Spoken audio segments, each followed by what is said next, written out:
Welcome to the My Brother's Keeper television show, where we ignite a spirit of excellence through mentoring, modeling, and multiplying. I'm thrilled to have you join us on this Tony the Tiger Terrific Tuesday. It's simply great, ladies and gentlemen. Before we dive into today's empowering content, here are a few quick housekeeping rules. If you'd like to join the conversation, our call-in number is 301-429-9247 or 301-429-WBGR. Also, don't forget to like and share this broadcast with your network. And for even more inspiring content, head on over to My Brother's Keeper YouTube channel, where you can like and subscribe to stay updated on all of our latest episodes. Ladies and gentlemen, let's make today's show one to remember. Okay, again, vote.org. There has been so much going on, ladies and gentlemen, in the political arena of the United States. Vote.org, with 90 days until vote November 5th, 2024.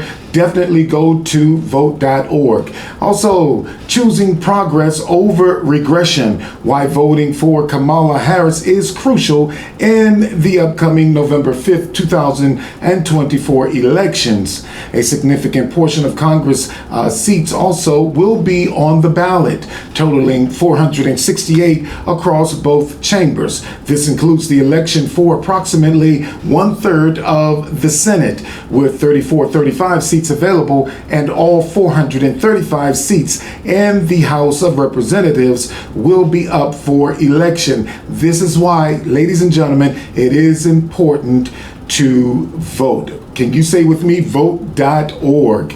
It is important to highlight the historical context. To date, there have been 12 African-American senators in U.S. history, underscoring the ongoing importance of diversity and representation in our electoral process.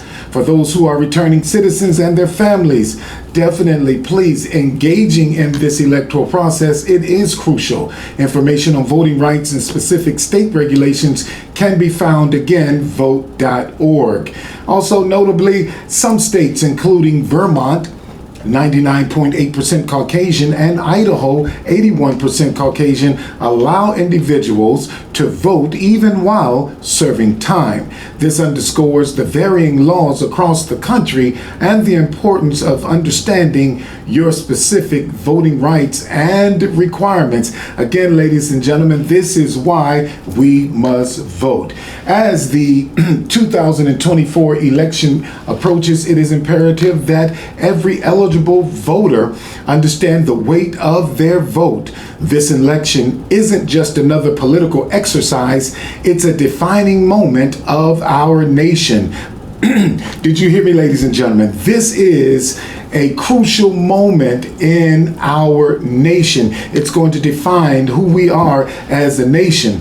The choice between Kamala Harris and Donald Trump is not just a matter of policy, but a decision about the direction and soul of our country. Let me tell you something, ladies and gentlemen. We have to be in a place right now where we got to stand up and be what we are to be, far as our forefathers have bled, sweat, even died for the right to vote. So today we stand upon their shoulders. Vice President Kamala Harris represents the spirit of progress, inclusivity, and resilience. She embodies the struggles and triumphs of countless Americans, particularly those who have been marginalized and even overlooked. As a woman of color, Vice President Harris has faced the harsh realities of systemic discrimination, yet she has risen to become a powerful voice for justice. Yes, ladies and gentlemen, I said Vice President Kamala Harris. Vice President Kamala Harris. Let's put some respect on her name. When people speak about this woman that is running for the highest elected office in this land, let's put some respect on her name and not allow others to denigrate her name. Let's Vice President, let's say Vice President Kamala Harris. Voting for Vice President Harris is not just about electing a candidate, it's about standing with someone who understands the complexities of our lives and who fights for the rights and dignities of all citizens. In stark contrast, Donald Trump's legacy is marred by divisiveness, dishonesty, and a disregard for democratic norms. His presidency was riddled with scandals and actions that undermine the very fabric of our democracy, from insulting God, Gold Star families, to disrespecting military traditions. Trump has shown a consistent pattern of behaviors that disrespects the sacrifices made by so many for this country. His support of Project 2025, with its regressive policies on education, the environment, and immigration, threatens to roll back decades of progress. Project 2025 aims to reshape America in ways that would hurt the very foundation of equality and justice. Under this plan, educational reform could erode public school systems, healthcare could become less accessible to millions, and environmental protections could be stripped away. This plan prioritizes the wealthy and powerful, leaving working class Americans and marginalized communities vulnerable. As Dr. Martin Luther King Jr. once said, the time is always right to do what is right. In this election, doing what is right means choosing leadership that prioritizes the well-being of all Americans over the interests of the few. It means electing a leader like Vice President Kamala Harris, who is committed to uplifting every voice, regardless of race, gender, or socioeconomic status. In this crucial moment, remember that your vote is your voice. It is your power to shape the future of this nation. Let us use this power wisely and courageously. Casting our ballots forces Vice President Kamala Harris, a leader who stands for justice, equality, and progress. Together, we can ensure that America continues to move forward, not backward. This is why we must vote, ladies and gentlemen. All the information governing your particular state and its legislations can be found at vote.org. Hashtag vote, vote, vote. Don't boo, vote. Don't get mad, vote. Exercise your right to vote. Ladies and gentlemen, let me tell you this right quick. Before we get into our African American moment, I just want to take a moment, a pause for the cause, okay? And just exhale, because this moment that I'm getting ready to share with you will also spark and ignite inspiration to stand like never before. So the African American person that I'm choosing to go with, I'm going to roll right into it. But not before I tell you that this African American moment is presented by Angels of Hope, a ministry dedicated to supporting the people, collaborating with community, and cultivating resources. The African American moment is remembering Sonia Massey and the call to vote. In the shadow of tragedy, we find the story of Sonia Massey, a 36-year-old mother of two whose life was unjustly taken on July 6. Her call for help, made in the early hours of the morning, was met with a tragic response that echoes through the annals of American history. Sonia, a descendant of William K. Donegan, grandfather, a brave shoemaker and conductor on the Underground Railroad, who was lynched during the Springfield race riot in 1908, met a fate eerily reminiscent of her grandfather. Both were victims of violence rooted in systemic injustice, and both took their last breaths in the same hospital, St. John's. The parallel not only highlights the enduring legacy of racial violence in America, but also the urgent need for systemic change.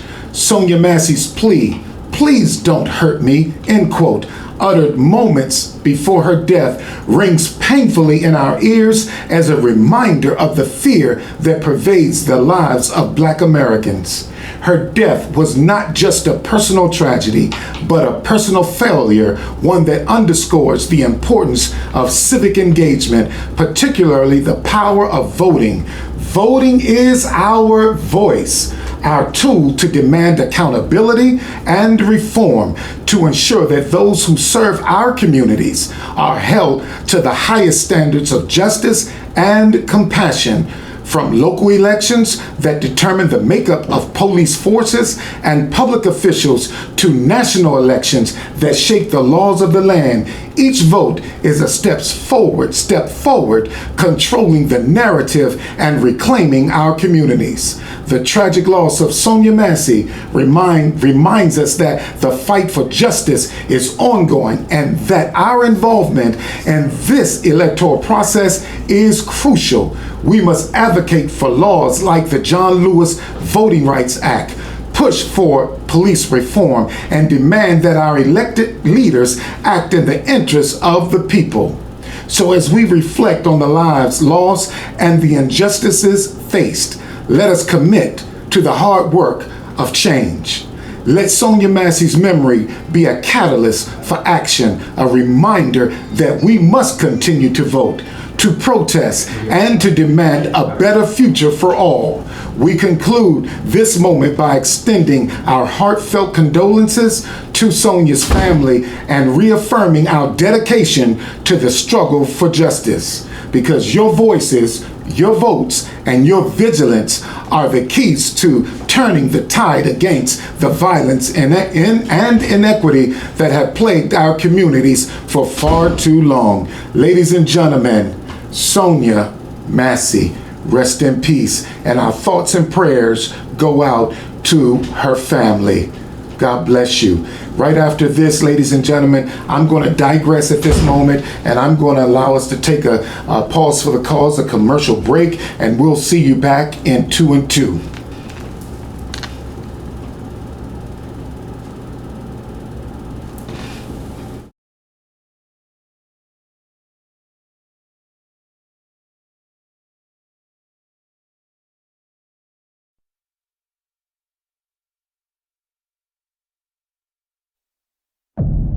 There's two types of people in this world. Owners and renters. What you gonna do? I'm the man. You were scared. I knew it. Baltimore's a beautiful city, man. I'm about to get this restaurant.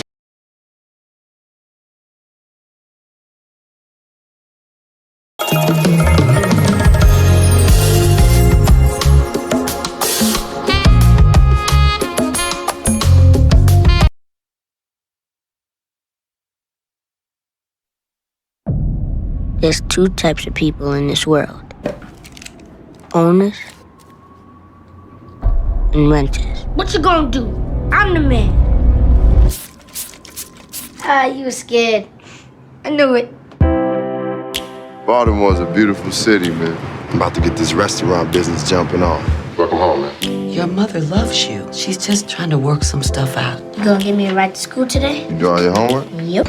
And I got you. Is that supposed to be Jesus? Jesus ain't black. Mine is. Where you going? I gotta go to school. You with me today. First things first, we gotta get you fresh. We got to put you in some fine threads. A man over there watching us. Let him look. Every man needs to know how to drive. And move back, man. Making a drop today. Handle this for me. I thought you was trying to be all businessman and stuff. Gotta trust me, what? I'm gonna take care of us. You're well dressed on the outside, Vincent. But what about the inside? Man, can you make this quick, y'all? Did you think maybe you are not sent here to get the money? Get the gun, Willie! Come on!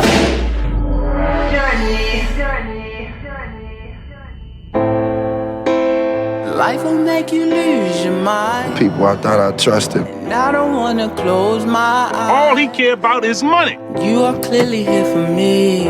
He ain't thinking about you. Can I trust you? I'm all you got.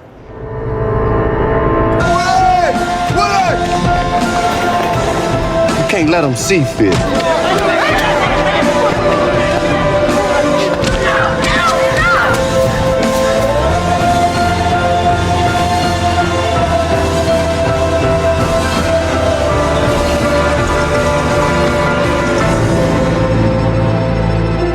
I love you, bro.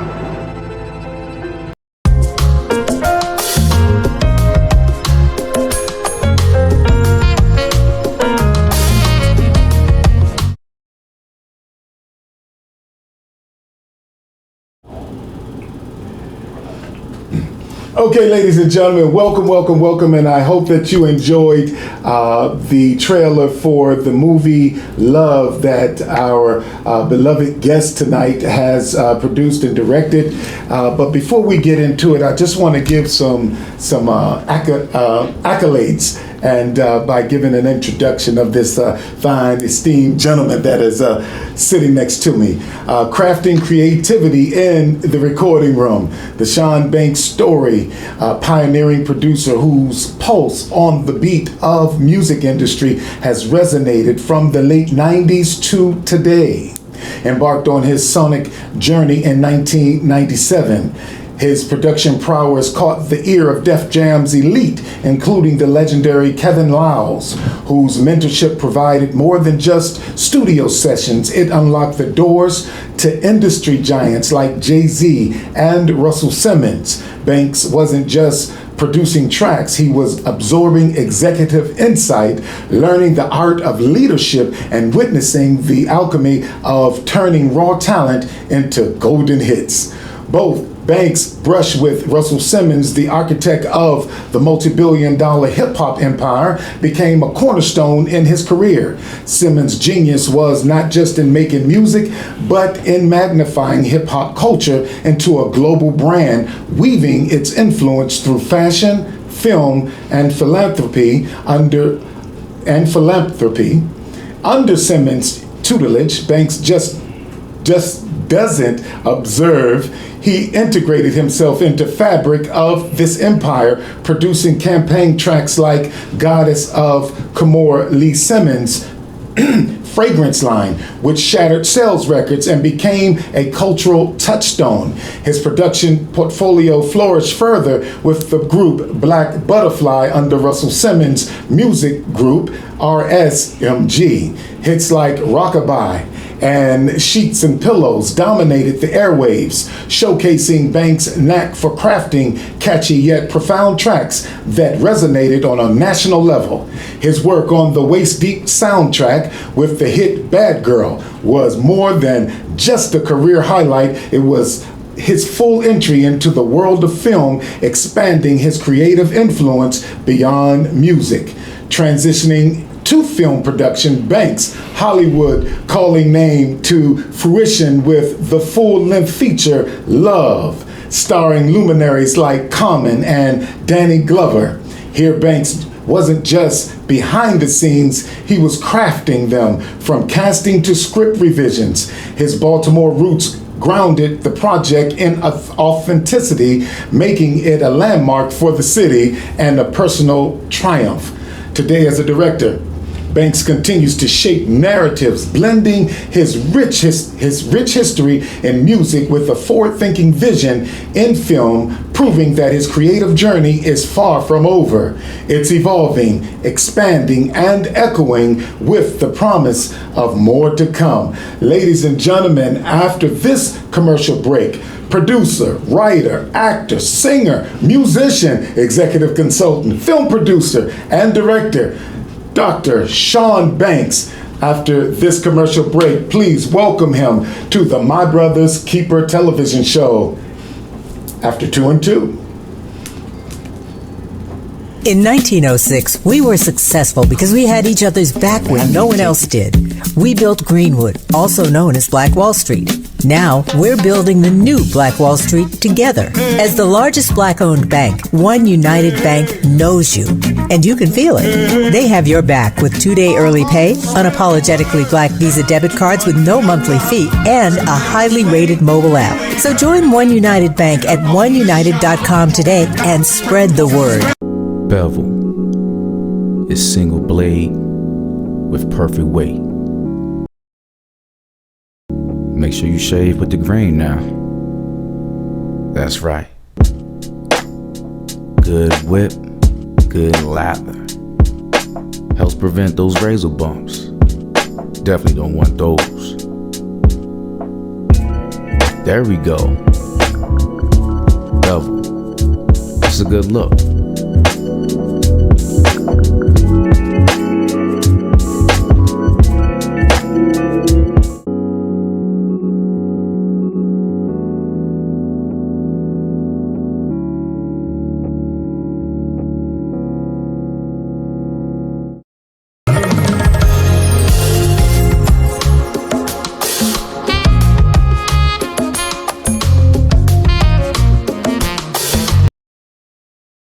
What's up, though, man? That's how we roll. All right, ladies and gentlemen, welcome back to the My Brother's Keeper television show with none other than Mr. Sean Banks. And we saw in the intro the movie trailer Love, and I shared with you already much of the accolades of his accomplishments. So right here, right now, ladies and gentlemen, Mr. Sean Banks, welcome to the My Brother's Keeper television show. Man, give me some, Doc. Give me some, man. I'm excited to be here. I love the setup. You got great energy. Yes, sir. I really was looking forward to doing this interview. Yes, sir. And I appreciate you introducing me like that. You know, sometimes you forget the things you've done to get where you are. You're so focused on what you're trying to do. So that was a inspirational moment for myself. Sir. I appreciate that. Yes, sir. You're welcome, my brother. That you would take the time out. You know what I mean? To go through that. I appreciate that. Yeah, you deserve it. I think that, and when it comes to having someone on the show, I want to make sure that I'm reading and I have an understanding of their story, so that therefore the conversation will flow. So as we interact, and all I have to do is jump in, you know, we turn in a rope, and I jump in and then I jump out, and you still jumping, and you telling your story to the people. Man. You know, so definitely welcome, man, and thank you for trusting me with your story. Yeah, absolutely. Right? Yeah. All right. Well, let's get into it, man. Let's get into it. What inspired you to pursue a career in music production? You know, it's crazy. I am a person who, first of all, I'm a product of mentorship. Okay. So I was raised by, I call them all grandmothers. I knew 8 of my grandmothers. Oh, wow. So it's like my mother's mother, my mother, and so I was raised with old people, you know, and I love it. So my great-grandmother, of course, you know, she was on the mass choir. You know she was on the choir. Yes, sir. The robes and all that stuff back then, you know. And so they all thought I was going to be a preacher. I wanted to be an usher. Okay. So I went, you know, I grew up in First Mount Olive. So, you know, there was a very young and very musically talented church. Okay. So I got to hear some of the best singers and you know, directors, coming through, musicians. Yeah, absolutely. Because Bishop Leo Cato Caesar, his niece was Shirley Caesar. Okay. So we just thought it was normal, you know, for singers like of that level to come through and perform. So like just sitting back in the usher board, knowing I could sing, nobody in the church knew I could sing. Oh, so you kept that gift? Yeah, I kept it a secret. Okay. Because I wanted to stay with the ushers, you know, with my uncles and everybody back there. Okay. And I was more into serving, you know, like helping people and being of service. And once I got to high school, I found out, you know, singing has privileges. You know, once my teachers found out I could sing, they made me do every single assembly. Wow. It was crazy. Wow. But I liked it because, you know, I used to wear suits to school. Okay. You know, being an usher, all right. I wanted to stand out. And so the singing went with it. And then when I got to college is when everything changed out. Up until then, I wanted to be a football player. Okay. So I thought I was going to the NFL. So you went through all of that. You just transitioned through all of those. Yeah. But I tell you, man, when you talk about ushering, ushering is a powerful gift to be able to stand at the door to welcome the people of God brought in. And a lot of people play that down, but that's a lot of times people not even going to the church. They go to a church not so much because of the preaching, but because of how someone made them feel coming through the door. What a story, because that's how we approached the job. Yes, sir. So I was the youngest president of the youth junior usher board ever. I was 15. And the thing I liked about it was when people come to church, you could tell it was some women or men that had been out at the club all night. But then when they came in, we still greeted them. You know, absolutely. And that's when I found out some of the mothers is a little mean. Because when the church get packed, you would look for the wherever the seats are, and sometimes they was up the front. Because they got the coats and all of that in between them. So we'd say, hey, Mother Johnson, can you? If y'all slide down a little bit, they won't give up their end. We could fit this nice young lady and her little son, and they'd be like, "She should have been on time." Like, oh my God! Absolutely. But we took our post seriously. We had a lot of friends from our neighborhood. I'm from East Baltimore. They felt comfortable coming because we were there and we were just cool. So being an usher was really it was a privilege, and it was a skill. Taking care of people that I grew to love. And even as you're sharing with me, I can see how, your story is unfolding, because it begins with that gift of servitude. That's right. Because even in the Bible, the word says that whoever want to be great among them, let him be the servant of those. That's right. So even in serving, you then turn around and you begin to develop the gift of singing. So from serving to singing, you're still serving, but the foundation is servitude. That's right. It's always serving. A leader is a servant. Yes, sir. Because you have to take care of your people. And that's what I was being prepared for. It's funny talking to you. I'm realizing a lot of things right now. Like, every phase of my life was a different component that was preparing me for what I ultimately would be. And I never one day, I used to look at the award shows and maybe Michael Jackson or Luther Vandross or Stevie Wonder for sure. Like, I can do that, I can do it. But I never said out loud, hey, I'm going to be a singer. That wasn't my goal to be a producer till I got to college. So I got recruited by Maryland College Park. I got recruited by North Carolina A&T. But it was something about Morgan State. My grandmother, my aunt. Not the best. My father went to Morgan State. So I was like a legacy guy. And boy, my high school year, senior, I went to Northern High. With the illustrious Coach Isaiah Hempel and Coach Cornick and all my brothers. We were undefeated in 1992. The greatest high school football team ever. So you did play ball there? Oh, I played football. What position? Center and linebacker and defensive tackle. Okay, all right. And they never let me run the ball, but that's what I wanted. But I'm slew-footed, so my coach said that ain't gonna get through the holes quite fast enough. But once I got to Morgan, I went from never losing to never winning. So we was losing. Okay, watch out there now. Watch out there now. The good thing was it took my spirit for football, which was strong. And then a very good female friend at the time I was seeing, she was on a choir. And Dr. Carter was still alive. So she was like, you should come be on the choir, right?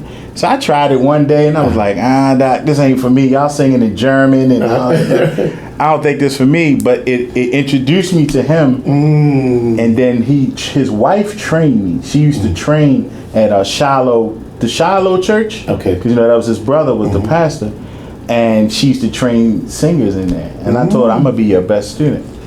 And that's how I began to start singing. And then I was in a group and we went on the Apollo. And that's how I started getting serious. And ultimately, that's where I belong. Man, I tell you. So the mentorship impact, right?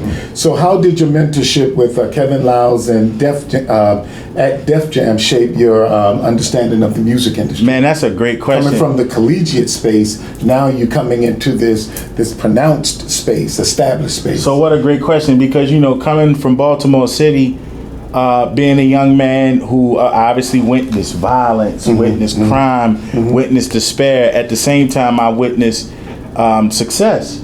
So Kevin Liles went in Def Jam as in the mailroom, and he wound up becoming the president in a short amount of time. Wow.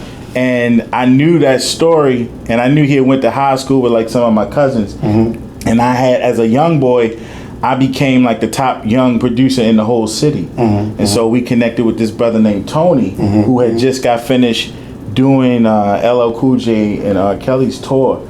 And he was from Baltimore, so we met him in the happiest chance, and of course he knew Kevin. And we started working with Kevin, and once he embraced us and gave us opportunities, and we did well. Of course. I remember I started going up to New York where his office was, and I was like, man, he got marble in his bathroom. I was like, this was amazing. It was a world that I never even knew existed. That a black man, a young black man, he was probably only.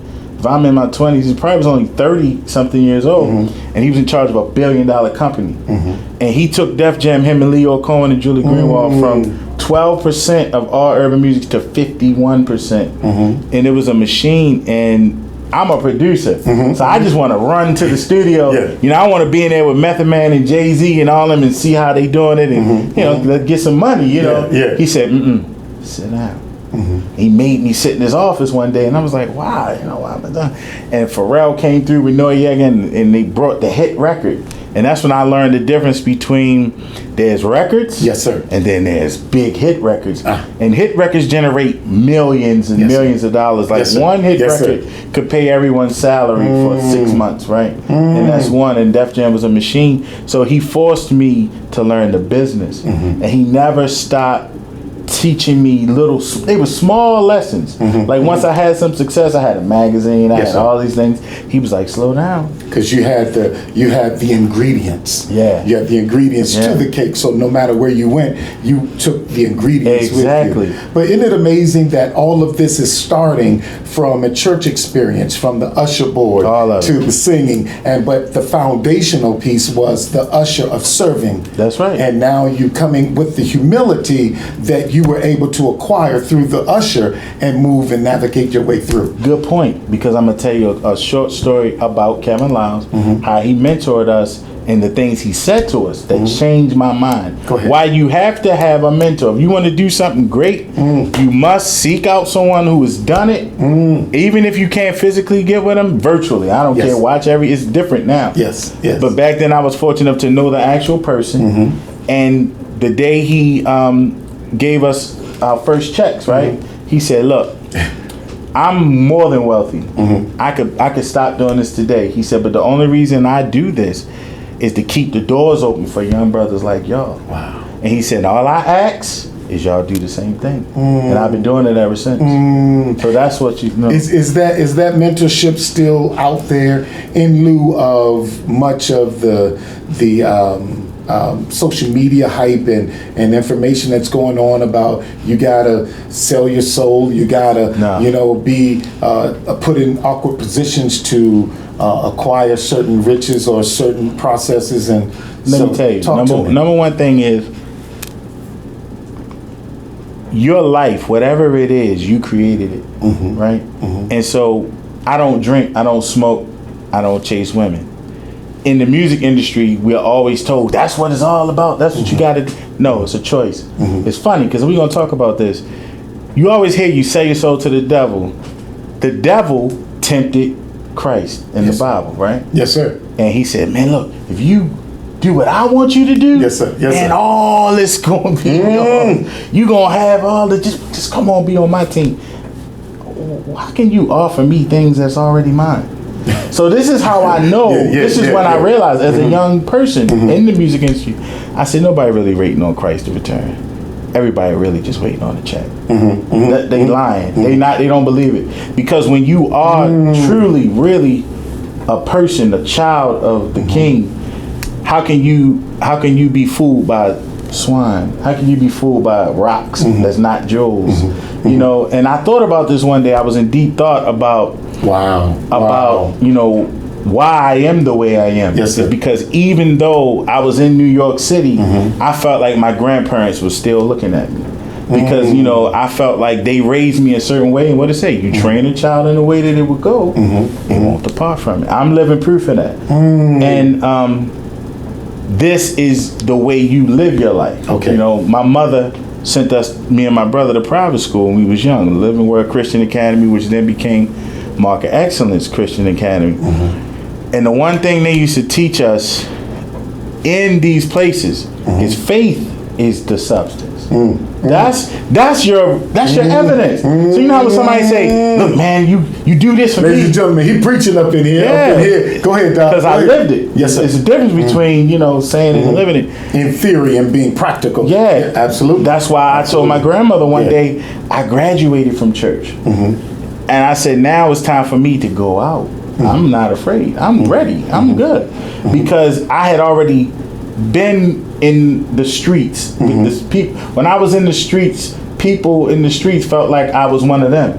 When I was in church, people in church felt like I was one of them. When I was on the football field, because everywhere I go, I'm God's representative. That's all it really is. And I told my grandmother, I said, Christ was out with the people. That's where I belong. Yes, sir. So you have no idea. I don't have an idea of how many hundreds of young men and women's lives I've impacted from the men and women that have impacted me, like Kevin Liles, Isaiah Hemphill, Billy Murphy.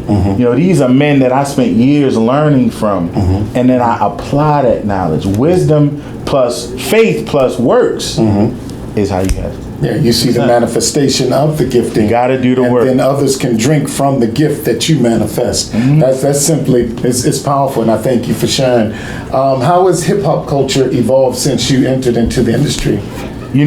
It's like everything else. It's better than it's ever been, and it's as bad as and there's a reason for that, though, that I don't want to let certain people off the hook. People always talk about the artists, but they don't realize this is just a young person, oftentimes untrained in life. Absolutely. Forget about, they 22 years old. What? And then you say, here, if you do this way, you'll get $25 million. Yeah, if you want to be righteous, you won't get anything. Yeah, you trickle down. Now, I don't know too many adults that will make that the choice or decision. You know what I mean? Readily. So you're expecting artists and young people to do things that are, enhanced by offering the wealth, right? But what you never see is who are the people guiding the people on the stage that dictate what they perform, that dictate what they're going to say on their albums. I've been in the room when a nice positive song has come through and the executives literally say, do people really want to hear that? Right? You know what the artist automatically knows? If I want to keep getting this money, I better come back in with what they want to hear. And as a producer, I understand that situation. So you see how conscious rap has been watered down. It's not even been watered down. If you go into the elementary schools, the middle schools, who are eventually going to be the new artists, right? They don't even, school is terrible. They don't even read anymore. They can't read. They can't write in cursive. Like, do you understand the expression of being able to write in cursive has been taken out? Music has been taken out. You should ask yourself, why is that? Yes. And that is, I'm going to tell you why it is. Because in the 90s, through music, we had attained a certain power that they weren't ready for. You understand? Talk to me. And then in the early 2000s, I was there. When Steve Jobs created iTunes, they were already fighting Sean from Napster because music began to be more openly and readily available. So they were suing 15-year-olds and grandmothers. They couldn't get the 15-year-olds. So they said, we're going to sue his grandmother. That's who owned the internet. Because they did a study. They paid the company $2 million to say, would people always want to buy CDs? And the company came back and told them yes. Now that was silly. Because you went from the phonograph to the reel-to-reel to the 8-track to the cassette to the DVD, CD. You knew there was going to be something else. But these are the mistakes that the so-called people in power make. They make the people pay for it. So instead of siding with Sean from Napster, they fought against them, sued everybody, and then Steve Jobs made iTunes, and they lost all the control. The music industry went from making $42 billion or so 1 year. In 1 year, it dropped down to like $34 billion. They fired 2,500 people in New York City the same day. So I was there. I seen it. I know the people that made some of these decisions. Wow. And I understand why they made it. So the thing is, this old as time. People don't understand that people have the power. If you didn't listen to the trash music, they wouldn't sell it. Yeah. But there's a market for it. So that tells you what? So yeah, but because of it, everything's been dumbed down. It's been degraded. It hasn't even been dumbed down. Yeah. So if you think about, I said this, I made this point, this is a good point. This is the point, actually. I made this point when I first started music in college. I went to Northern High. A lot of people don't know our talent shows. KC from Jodeci used to come to our talent shows because Byron Murphy was at my school. Okay. No one even knew who KC was. KC and JoJo were gospel singers. Little Cedric and the Haley singers. That's how I know them. Yeah. So I saw him like, what are you doing up here? He's singing R&B with Byron, but Byron had all these muscles, you know. The girls were screaming. They didn't even know who KC was. So Jodeci's sound has a gospel-rich feeling, right? Absolutely. And it's the dominant music still to this day. The sound has not changed. Teddy Riley's sound had a gospel-rich tone to it. You can name every producer from the 90s.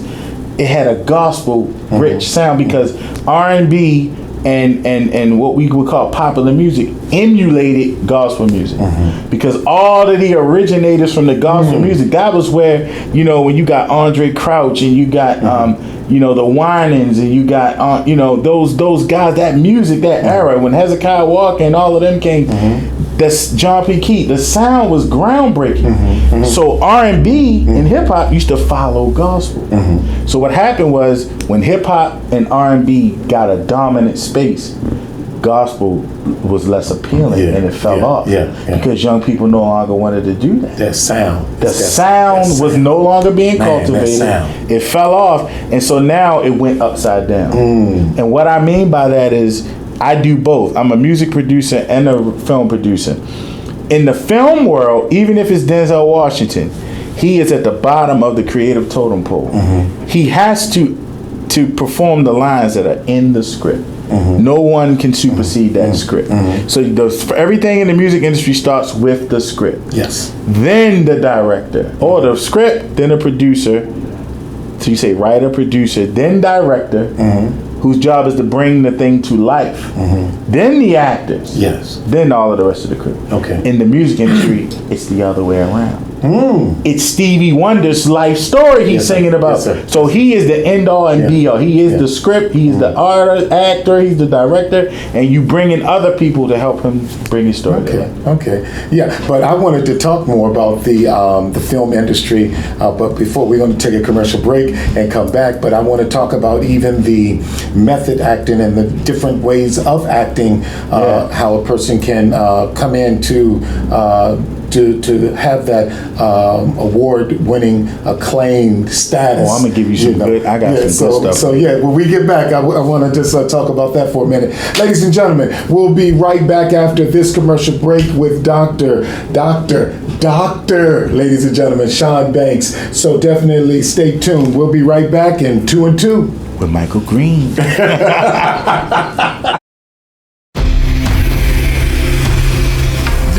Successful African dynasties are a myth, and we lost our strength when we were torn from our heritage. That's what they say. We know a new generation of kings and queens in America are claiming their thrones. From scientists to activists, from educators to entertainers, we're changing the world. We see you, new kings and queens. We're one community that continues to beat the odds. And now, we're focused on our money. Rise up and make Black history today. It's time to unleash the king and queen in you. Get the card. Bank Black at oneunited.com. Proud member FDIC. As a food blogger, I've had a lot of burgers. But you know what I always come back to? Fuddruckers, my favorite since like forever. They use legit ingredients. They always let me create my crave. I'm gonna mix it up today. Let's get crazy. Perfect. And the only thing better than how they look is how they taste. Another 100 likes.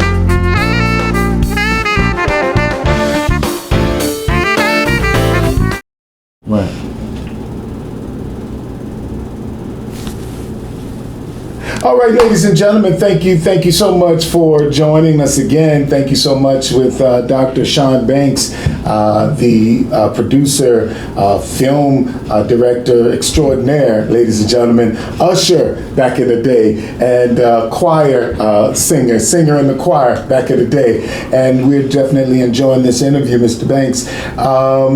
Can you take me through the aspect of the music industry when a rapper comes in with his music and the consciousness of the music to awaken the people, but then the producer come in and say, do the people really want to hear that? Yeah. And then they begin to degrade the music, therefore making more money as opposed to not. Yeah, so first analogy is like when you were in high school, you know, this has really happened. So in our high school, the library was closed down for a short period because they were fixing it. And then the same day that the library opened up, and I remember our librarian said, you know, everybody, the library's back open, you know, let everybody know. She literally had a sign on it. Nobody came running down the hall. But two guys I knew started fighting. They said, fight! Everybody ran down the hall in all directions. Wow. Right? And so because people love drama. You know, I asked myself, why do doctors and lawyers and first ladies of church run home and watch Real Housewives of Atlanta? And I was confused, but a very wise sister of mine who counseled women, she said, women love drama. Even if they can't get it in their real life, they'll live through it on TV. Wow. And this is what's happening in the music. So when the artists and the people who are behind the $1 billion industries, they know this. So it's like, you ever heard sex sells, violence sells, because people are attracted to violence and mortality and sexuality.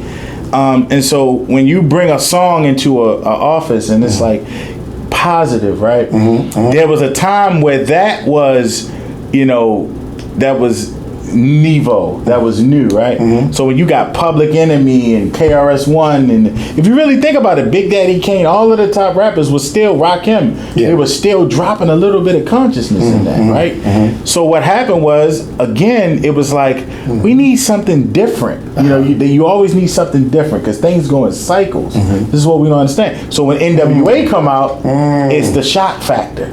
We never heard nobody talk about the police like that, right? Well, so now people want to see the drama. It seemed like the envelope was pushed more and more. And once something becomes popular, you can ready to see a whole lot more of it. And then it fades out. The good news is, because I'm always about this, the good news is it's not going to last forever. See, we as a people, we got to become more, we got to see the bigger picture, right?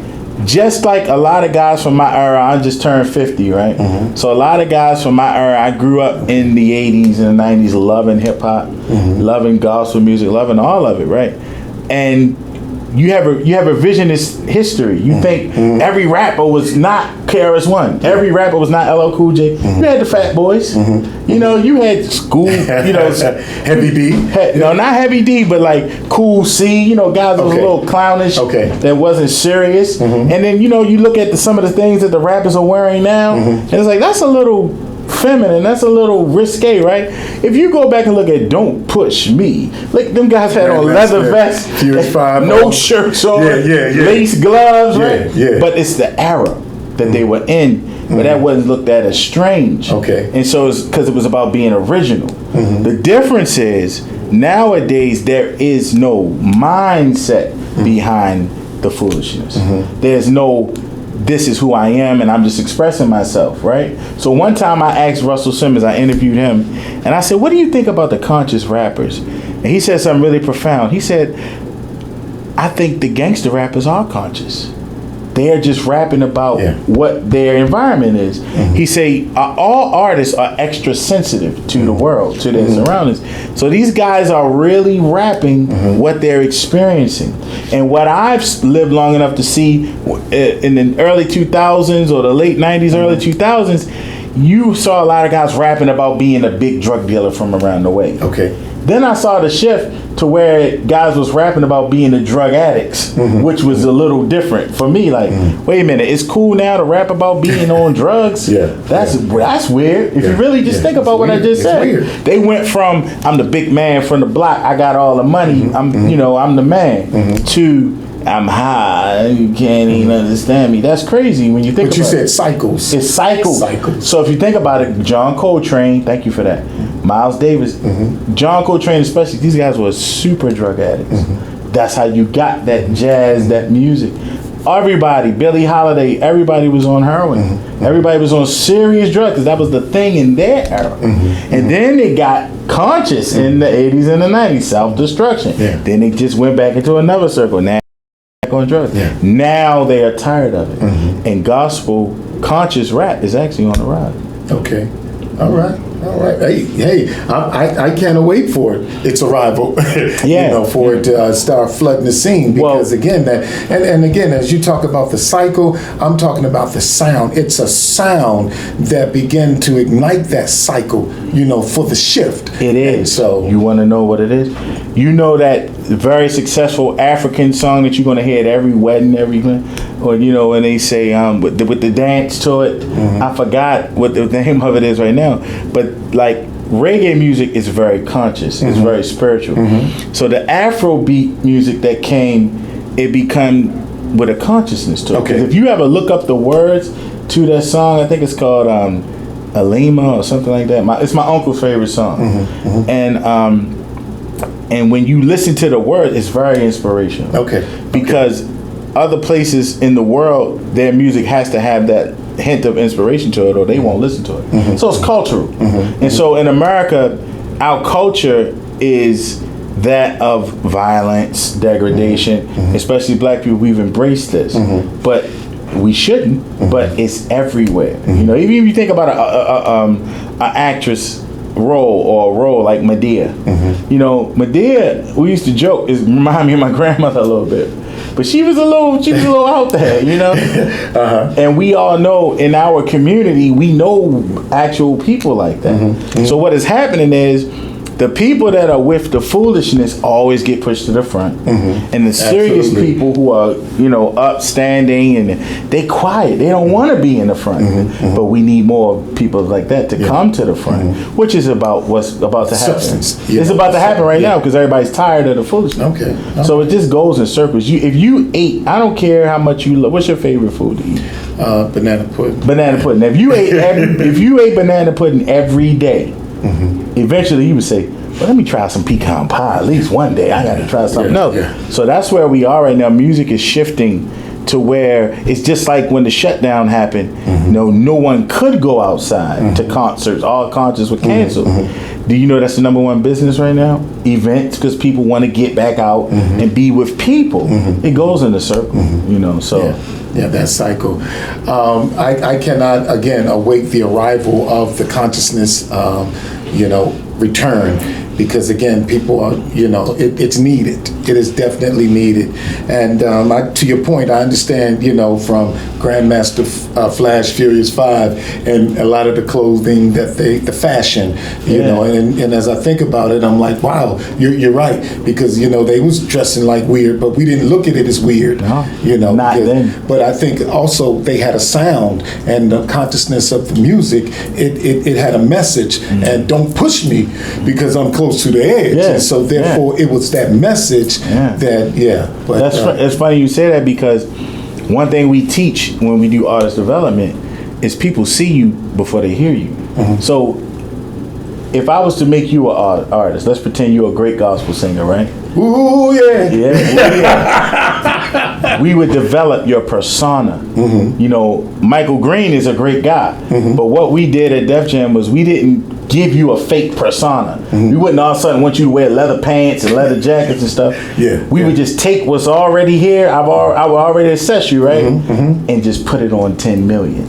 That's what you do with an artist. You take things that are already in them and you exaggerate them, embellish them. So think about Michael Jackson. Michael Jackson was a dancer. But if you really look at his style, he was trying to be like a 50s. He was trying to be like Grease. And that was his whole thing. So think about it. He had the little jeans on, the pants cuffed up, the white socks, the penny loafers, and the red leather jacket. In the 50s. That's what they did. James Cagney and that. That whole thing. Wow, he even had the curl in the front. Eventually, and like John Travolta. Yeah, that's what I'm trying to tell you. Wow. His whole style was from that genre. Hold on one second. Ladies and gentlemen, check this out. 301-429-9247, 301-429-WBGR. You don't want to miss. If you can, please call in. Tap into Dr. Banks. He giving up some good stuff. Go ahead, bro. Yeah. And at the same time, if you look at Prince, his whole thing was French Revolution. You know, that's why he wore those ruffled shirts, you know, and his whole thing was he was the prince. So he was royalty. That's why he dressed how he dressed, right? And so you drop it now, Doc. Go ahead, so man. every artist, you look at them, and I would say, well, what did you have a proclivity to, right? So I would give you Savile Row suits. We wouldn't just give you a suit, but that's boring. So we would make sure your suit had the British cut, and you would always have frames. Every outfit would have a different pair of frames. And you like watches, we'd make sure you had the automatic. So we just taking what you naturally are and put it on 10. And magnify. And then suppose you say, I'm an equestrian, I like horses. Then we'd do one little thing that'll make you different. Right? We'll have you wearing riding boots from time to time and a little vest with a tie and shirt. And now you're different. Just like that. It don't take much. Wow. There it is. Yeah. And ladies and gentlemen, and there it is. Yeah. Hey, check this out. Let's go ahead. I know that people want to know about what we played in the beginning, the Trail of Love. Talk to me about that movie producing, the directing aspect of your career. Love changed my life. And I'll tell you why. So I have to make a correction. I did not direct Love. Okay. But the brother who did, his name is Sheldon Candace. He's from Baltimore. The movie This Baltimore connection is serious. Go ahead, man. The movie is really actually about him and his uncle. So he is the little boy in the movie. Okay. So his real uncle, whose name was Vernon Crawford, used to take him around the city as he did his thing. And his real nickname was Baybro.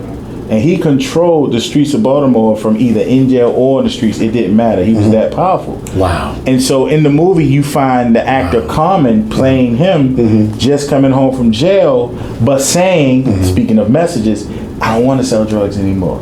I want to do legitimate business, right? So he got sentenced to 20 years. He did 8, and he got out on appeal bond, right? So now the movie picks up with him and Little Woody, which is played by Michael Rainey Jr., who I discovered Michael Rainey Jr. with a friend of mine named Johnny Nunez. Tyreek. Yeah, Tyreek, the star of Power, is Michael Rainey Jr. So I met his mom and him and his mentor. And at the time, if we did not find the right kid actor, because Common kind of was like, we gotta have the right kid, right? And if we did not find the right kid, the movie would have been in jeopardy. So we had the best casting agents in the land looking for this kid in LA and New York. But it was in Baltimore. No, he wasn't in Baltimore. No. I'm saying that the casting company, was it in Baltimore? We had one, Pat Moran and Associates. Okay. But to look for this kid, we went wide from LA to New York. Okay. And we weren't finding anything. So Sheldon Candace, the director, didn't really know me at the time yet. And I said, don't worry, we're going to find him. Because I knew it. You know how I knew it, right? So it's a feeling. I move different. And sure enough, the next day, I called my friend Johnny, and I was like, look, I'm looking for this kid. I need him to be like this. I need him to be like that. Johnny called me the next day with 8 people on the phone. He was like, look, I got a girl if you need a girl. I got some guys and need, put them in your movie, because he's trying to help people. That's what Johnny is. That's what his heart is, right? Okay. And then I'm like, Johnny, listen. I talked to him for a little. I said, but look, I need a kid. He said, no, I got the kid. I said, oh, man, put me on the phone. So, no, I gave him all my number, told him what to do, and then we talked to the kid. And when his mother sent me the reel, he had been in a movie by Ridley Scott, who's a director I love. His brother's name is Tony Scott. He was in a movie that was in all Italian named Un Altro Mondo. And he was about 9. He acted the whole movie in Italian. And then he cried. And he looked exactly like the boy that I had in my mind when we were writing the script. I was like, oh, it gotta be him. And Sheldon was so distraught from not finding the kid. He had walked the streets of New York all night. He tried to sleep in the library. They put him out. And the next day I called him. I said, Sheldon, I got the kid. He was like, yeah. I got the kid. I was like, no, for real. And we had the kid. And boy, I knew when I first saw him do his lines with Carmen at Pat Moran's, I said, this kid is special. Wow. And we turned out to be correct. Man, that must have been a moment, a surreal moment to connect when everyone else did not come through, in a sense, and they were hard pressed on every end, and here you come through the door. Look, man, without trying to sound super, I'm not religious, I'm spiritual. But without sound super spiritual, I already knew all the things I did for this movie. I knew I was going to do it. Okay. Like, I went into this movie with zero fear because I knew it was time and it was meant for us to make this movie and nothing could stop it. And everything that happened, I mean, people got shot the day before we filmed. The top of the process trailer got peeled off by the train track bridge. Man, everything. But the thing is, when the movie was all finished, me and Sheldon looked at each other, the director, and was like, I don't know how we made this movie, but we made it, you know, and that was God. And then my crazy butt, I didn't know anything about Sundance at the time. I had heard about it, but he said, man, what if we get into Sundance? And I was like, yeah, we're going to get into Sundance. That's what I told him. And what they say about that mustard seed, look, I ain't even know nothing about Sundance. So when we actually got in, he called me. He was like, Banks, we got in. He said, listen, out of 10,000 movies, they chose ours. And I was like, 10,000. I ain't know it was and you didn't even know all of that. You just knew that it was going to get in. I knew we was getting in, and we had the most popular movie at Sundance. Oprah Winfrey saw a movie. A couple Ravens came through. Shout out to Terrell Suggs. Sundance was a life-changing experience, and this movie, LUV, changed everyone's career. Sheldon's, Jason Berman, who was our executive producer, me and my Tom Ford, my producing partners. Carmen had never been the lead in a drama role. He had never been the lead male in a drama role. And from Love and then going to Sundance, he got Hell on Wheels. He got, he showed them that he was an excellent actor because he had just did, before our movie, he did Just Right. And the critics had killed him, right? And all I knew was when we went to Taos, when we went to the Cheesecake Factory, like every woman in that place was coming up like, Carmen, can I please take a picture with you? And I was just observing. I didn't see Just Right. I said, let me get this straight. In Just Right, you left Paula Patton, the model chick, for Queen Latifah? Everyday chick? Oh, that's the best movie you ever made. I don't care what them I don't care what them critics said, because every woman in America feel like she got a real chance. That's powerful. And that's how we turned it around. Because what I told him was he had some trepidations about doing the movie because the script hadn't been rewritten yet. And I agreed with him. But I told him, look, I'm not going to let you look bad. I'm not going to let myself look bad. And I'm not going to let my city look bad. And he trusted me. And so we got the movie done. Building relationships. We got it done. Me and him been great friends ever since. All right. And that's a friendship I cherish. And even Danny Glover was like, man, I've never been to Sundance. It's funny you laughing. It's a funny story for me emulating Danny Glover from that movie. Danny Glover. Yeah, because he wasn't there, obviously, all 20 days. We couldn't afford that. So he came for like 2 days. And I had been emulating him all the way up to the movie because I could do Danny. And I kept saying, hey, Murtaugh. hey, boy, hey, get over there. Right? And so I was doing it, and everybody was cracking up. And Toby, our AD, knew Danny because he worked on all the Lethal Weapons, right? So I told everybody, don't tell Danny Glover that I've been imitating. So the first day on set, he just looking at me. And I was like, it's an awkward moment. Like, he get ready to start shooting. He not saying anything. He just looking at me. The whole set is looking at us, him looking at me. And Toby tried to clean it up because I know Toby spilled. I know Toby's the one. He said, Yeah, Danny, that's Sean Banks. Who is Sean Banks? I thought he was security. And they bust out laughing. And then he was just joking with me. Then he bust a smile. Yeah. And then we filmed the movie. He did eat all the props, though. We had crabs in this one scene. And if you go back and look at the movie Love, the piles start like this, right? Yeah. And as they add, the pile getting smaller. And it was 2 o'clock in the morning, so there was nowhere we could get more. So we was like, man, just hurry up and just let everybody get shot so we can get this scene done before Danny eat all the crabs. So with what's next, man? What's next? I mean, with what is next? That magazine, editor over the magazine, record producer. You producing records, a film producer. I mean, it goes on and on and on. What's next? I'm so glad that you asked that, Michael, and I'm glad that you chose to show love because I've done movies since then. Mm-hmm. The latest one I did was called Safe Space. It was Boris Kodjoe's directorial debut.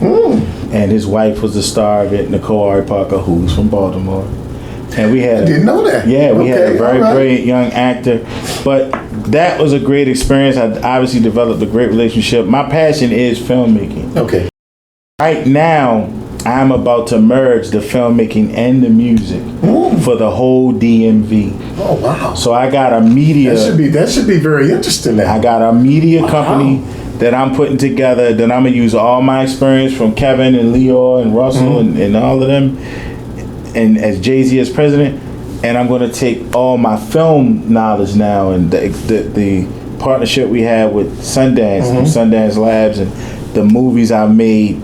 And now we're going to create something that our area has never seen nor had. I was friends with Chucky Thompson before he passed. He was one of Puffy's top producers during the era. You know, Chucky Thompson was an amazing producer. And he unfortunately passed too soon. There's another engineer I was very close with named Scotty. And he used to engineer at Night Flight, and I knew all of them. So for years, DC, Baltimore, and Virginia a little bit better because for Pharrell and Timbaland and Missy and them, but we've never had an infrastructure. Missy Elliott. Virginia? Yeah, they all from Virginia. Are you serious? Timbaland and Missy. Man, I did not know Missy was from Virginia. Timbaland, Missy. Wow. And Pharrell and Chad are from Virginia. Wow. But they from like so far south of Virginia. It's not like up here. So DC, Virginia, and Baltimore is, DMV actually stands for Delaware, Maryland, and Virginia. But we gonna say DC because I like that better, right? Well, I'm rocking with you. It's just that when implants start coming in, they start saying DMV, making everything inclusive. But DC is standalone. DC is its own place. It's standalone. It's just like Baltimore is. Right? Standalone. So it's like, we know what they mean. If you're from here, But we know that DC and Baltimore are the twin powerhouses. And I'm creating something to bring us all together because I have friends and family from each. And I have an artist from each now that I'm developing. And we're going to do a big. It's going to be, the only thing you can liken it to, because people forget that Motown is a label that every label is emulating to this day. It's unmatched. What label do you know that had Stevie Wonder, Michael Jackson, the Jackson 5, Diana Ross, the Marvin Temptations, Gaye. Marvin Gaye. I mean, it never stopped. All the way up Ashford and Simpson, the Elder Barge and all of them. It never stopped. I'm forgetting people, right? But they also started the movies with the Diana Ross and Lady Sings the Blues, and Mahogany, and and The Wiz. He was behind the movie The Wiz. So there's a rich history, and I'm going to reignite that, but expand it to another level. It's going to be films and music. Well, I like when you start talking about that sound, and it's always, I like that soulful sound of Philadelphia, Gamble and Huff. But they had their own era. Yeah, we know all about that, the Philadelphia sound. That Philly sound. Because it produced so many artists. Yeah. You know, Teddy Pendergrass, Patti LaBelle, Phyllis Hyman. Like you say, Gambler Huff. I got the chance to know one of their sons through the years. But did we say the mighty OJs? The OJs. You can't leave them out. But then they had an era with the Roots and Jill Scott and Vivian Green and Music Soul Child. So it didn't stop. It had a relived one that was actually super popular. And by the way, Philly is like my second home because even though I was a Def Jam guy, I preferred to record in Philadelphia at Larry Gold's sound. So that song Goddess I did for Kimora Lee's campaign fragrance, I recorded that in Larry Gold's studio in the J room. He did the strings for me because I don't know, something just calls me to Philly, man. I don't know what it is. Something just calls me to Philly. Well, I got family there, but something still just called me because it's his own place. I remember going to Philly back in the day. I started going to Philadelphia when I was 20, and it was a little studio there. Some guys I knew. That's why I started trying to get on in the music business. And they had this place there called Black Lily. Man, you can go in there and hear like some amazing singers. So it's an essence in Philly. There's also a high gain weight eating all them subs. They got some good food up there. But it's time for Baltimore and DC and Virginia. I'm telling you what I'm about to do. To network. I'm about to put it together. All right. Because we have something special that's never been harnessed. Okay. And we know about every musician, and maybe you don't know this, but a lot of the musicians in the music industry, like live in LA and Atlanta, when you see the award shows, they all from Baltimore and DC. I didn't know that. They come from the gospel. There's so many churches in Baltimore and DC. Well, I mean, every corner. every corner. That is rich. It's a rich heritage of musicians, and of course, you got my man Adam Blackstone, who's from Philly, who's like the head, like the MD, music director. A lot of people, Jay-Z and everybody, but a lot of those guys is from here. They're from the DMV. Man, we could sit here and we could go on and on and on and on, man. I would love to do that, man. But I was surprised to know that this is your first, one of your first interviews. Because you don't really give interviews, and you definitely come and honor us with your presence and giving us this interview, man, with your acclaimed work, man. I mean, it's standalone, speak for itself. And I'm proud of you and proud of the work that you're doing and how you're connecting and the legacy that you do want to leave. And I'll give you a little history that made it easy. First of all, like I said, I'm led by my spirit. Tim is my guy, and you just had this energy. I was like, yeah, come on, man, I'll do it. Plus, my mother, so this is in honor of my mother, Yvonne Fallon, my grandmother Evelyn Wilson, or Deaconess Evelyn Wilson. Deaconess, go ahead. And her best friend, my Aunt Charlotte. So there was a guy that used to be on the radio, gospel station at Morgan State, and then you had Having 600 and all these different places. So my mother used to be the secretary for the gospel radio station. Okay. So it's like I just had a thing with it. She passed 2 years ago. And something just told me, this is a good idea. So I answered the call because I don't do interviews, but now it's time. Yes, sir. Well, definitely, man. This is a launching pad into greater. And again, I thank you for trusting me with you and your story as you shared, man. I mean, just a wealth of wisdom and knowledge, man. And I'm looking forward to more work. Me too. We need to do a concert or something. Well, that'll work too, brother. Let you host it. Hey, that'll work too, brother. Hey, ladies and gentlemen, thank you so much for joining us tonight with Dr. Sean Banks, movie producer, director, magazine editor. I mean, it's endless, and definitely we thank him for coming out tonight and just sharing his story with us. So, ladies and gentlemen, as our time together ends, I want to extend my heartfelt gratitude for you joining us today. Remember, the journey to greatness is not a solo endeavor, but one shared with those who uplift and inspire us. Surround yourself with people whose eyes light up when they see you. Remember that progress is often achieved through steady perseverance. And lastly, the top of one mountain is the bottom of the next, so keep climbing. Tune in next week for another electrifying episode of My Brother's Keeper every Tuesday at 7 p.m. on WBGR TV. I'm Pastor Michael Green. Have a winning week. See you next week. God bless you. Yeah. In 1906, we were successful because we had each other's back when no one else did. We built Greenwood, also known as Black Wall Street. Now, we're building the new Black Wall Street together. As the largest Black-owned bank, One United Bank knows you, and you can feel it. They have your back with 2-day early pay, unapologetically Black Visa debit cards with no monthly fee, and a highly rated mobile app. So join One United Bank at oneunited.com today and spread the word. Bevel is single blade with perfect weight. Make sure you shave with the grain now. That's right. Good whip, good lather. Helps prevent those razor bumps. Definitely don't want those. There we go. Bevel. It's a good look.